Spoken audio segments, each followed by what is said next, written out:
Hello நண்பர்களே, இப்போது நாம் செய்ய இருப்பது பீட்ரூட் பிரியாணி. ஆளை பார்த்தா டம்மி பீஸா இருக்க, பயங்கரமான ஆளா இருக்கேடா. பீட்ரூட் அதிக இரும்பு சத்து உள்ள உணவு வகையில் ஒன்று. இப்போது நாம் அதனை எவ்வாறு டேஸ்டாக செய்வது என்பதை பார்க்க போகிறோம். அதற்கு தக்காளி, வெங்காயம், இஞ்சி, பூண்டு, மல்லி, புதினா ஆகியவற்றை எடுத்துக்கொள்ள வேண்டும். அரிசியை அரை மணி நேரம் ஊற வைத்து எடுத்துக்கொள்ள வேண்டும். இஞ்சி பூண்டை பேஸ்ட் செய்து வைத்துக்கொள்ள வேண்டும். ஒரு சட்டியில் முதலில் நெய்யை ஊற்றி பிறகு எண்ணெயை ஊற்ற வேண்டும். வீட்டு வேலை எல்லாம் உன் பொண்டாட்டி பார்க்க மாட்டாளா? பாப்பா என்ன பாப்பா? நான் துணி துவைப்பேன், அவ பாப்பா. சரி. நான் பாத்திரம் வளர்க்குவேன், அவ பாப்பா. சரி. நான் சமைப்பேன், அவ பாப்பா. சரி. என்ன உன் பொண்டாட்டி வேற என்னெல்லாம் பாப்பா? பகல்ல ஃபுல்லா பகல் நிலவு பாப்பா. சரி. சாயந்தரம் சரவண மீனாட்சி பாப்பா. சரி. ராத்திரி ஆனா ராஜா ராணி பாப்பா. 1 மணிக்கு மேலதான் என்னைய வந்தே பாப்பா மேடம். மானங்கிட்ட குழப்படா. எண்ணெய் சூடானதும் பட்டை, கிராம்பு, ஏலக்காயை அதில் போட வேண்டும். வெங்காயத்தை போட்டு நன்கு வதக்க வேண்டும்.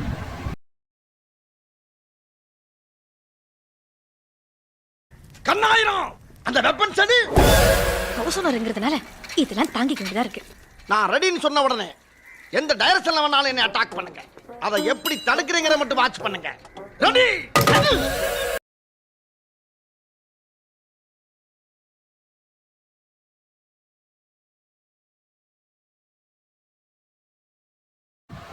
மல்லி, புதினாவை அதில் போட்டு கிண்ட வேண்டும்.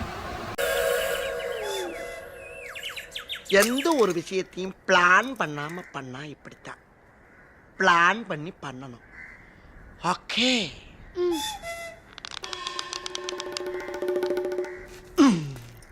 பப்பு இது அடி.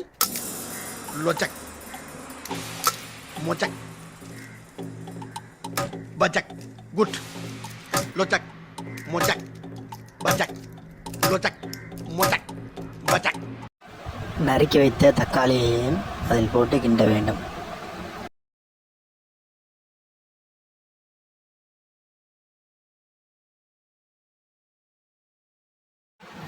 மிக்சியில் இஞ்சி பூண்டை போட்டு நைஸாக அரைத்து வைத்து கொள்ள வேண்டும்.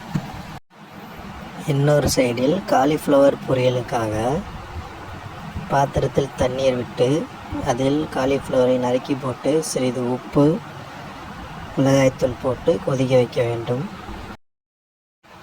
2 வேளைகளிலும் ஒரே நேரத்தில் செய்யும்போது நாம் விரைவாக சமையல் செய்து முடிக்கலாம். இப்படியே உசுப்பேத்தி உடம்ப ரணகலம் ஆக்கிட்டாங்கடா.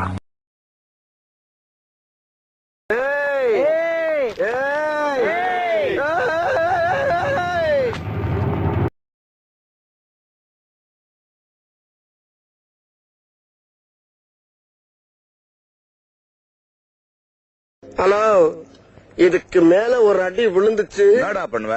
சேகர் செத்துருவேன். யாருடா சேகர்? வேற யாரு? நான் தான்.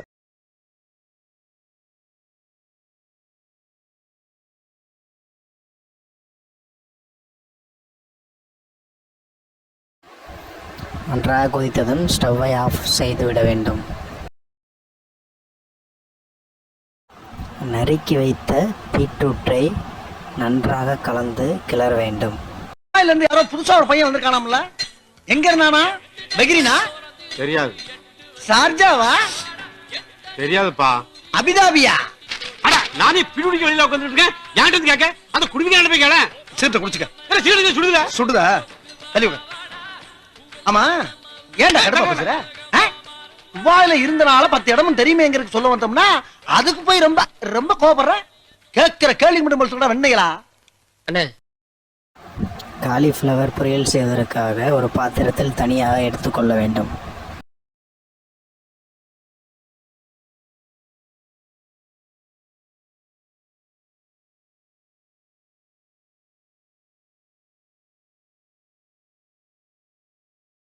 உப்பு சிறிதளவு போட்டு தயிர் சிறிதளவு அதில் ஊற்றி கிண்ட வேண்டும்.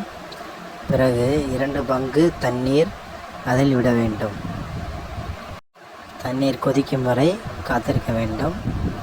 நாம் காலிஃப்ளவர் பொரியலுக்காக காலிஃப்ளவரை எடுத்து அதில் சீரகத்தூள், மிளகுத்தூள், உப்பு சிறிதளவு சேர்த்து நன்றாக கிண்ட வேண்டும்.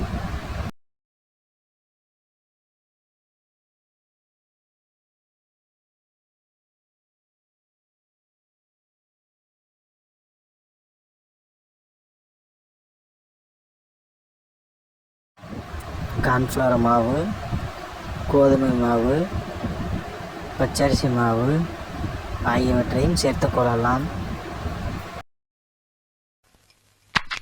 இதெல்லாம் ரொம்ப நக்கலாமா? ஆமா, துபாயில நீ இருந்த அட்ரஸ் சொல்லு. சொல்லுப்பா. சொல்லுகிறல்ல.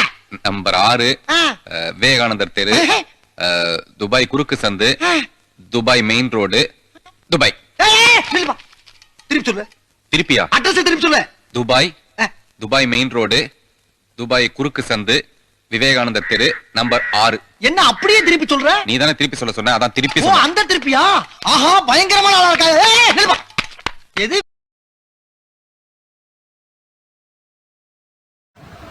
சாஃப்டாக மொறு என்று வருவதற்காக முட்டையும் சேர்த்துக் கொள்ளலாம்.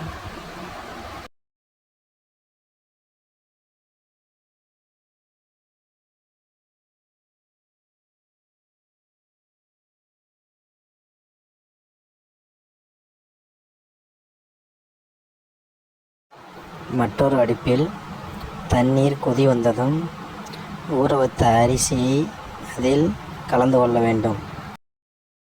சாப்பிட்டு 4 நாளாச்சு, தர்மம் போடுங்க ஐயா. ஒரு அதிகாரி 2 பேச்சுக்கும் போது ஐயா கொய்யான்னு இருக்க சத்தம் இல்லாம கேட்கணும் ராஸ்கல். சரி சரி, 2 பேரும் சண்டை போடாதீங்க. ஏய், நான் எப்படா இவன் கூட சண்டை போட்டேன்? நான் எப்ப சண்டை போட்டேன்? சண்டை போற அளவுக்கு இவன் எனக்கு ஈக்குவலான ஆளா? வியாபார நேரத்துல உசுர வாங்காதே ஆட்டையா. 2 பேரும் ஓரமா நில்லுங்க. சரிங்க சாமி. டேய், என்னடா இங்க வந்து நிக்கிற? அவர் தானே நம்ம 2 பேரும் ஓரமா நிக்க சொன்னாரு. தள்ளுறா முதல்ல. நன்றாக கிளறிவிட வேண்டும். பிறகு குக்கர் மூடியை எடுத்து மூடி வைக்க வேண்டும். மற்றொரு அடுப்பில் ஒரு பாத்திரத்தில் எண்ணெய் ஊற்றி கொதிக்க வைக்க வேண்டும். அந்த எண்ணெயில் மல்லித்தழையை போட வேண்டும். அந்த எண்ணெயில் ஏற்கனவே கலந்து வைத்திருந்த காலிஃப்ளவரை போட வேண்டும்.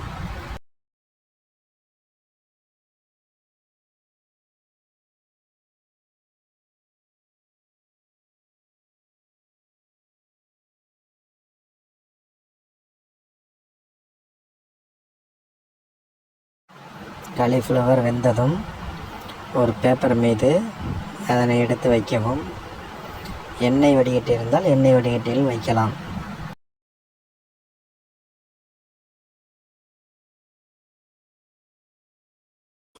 Be careful. என்ன சொன்னேன்?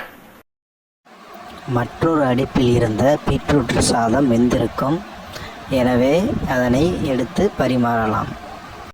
பீட்ரூட் பிரியாணி, காலிஃப்ளவர் பொரியல் ரெடி. Master next rest.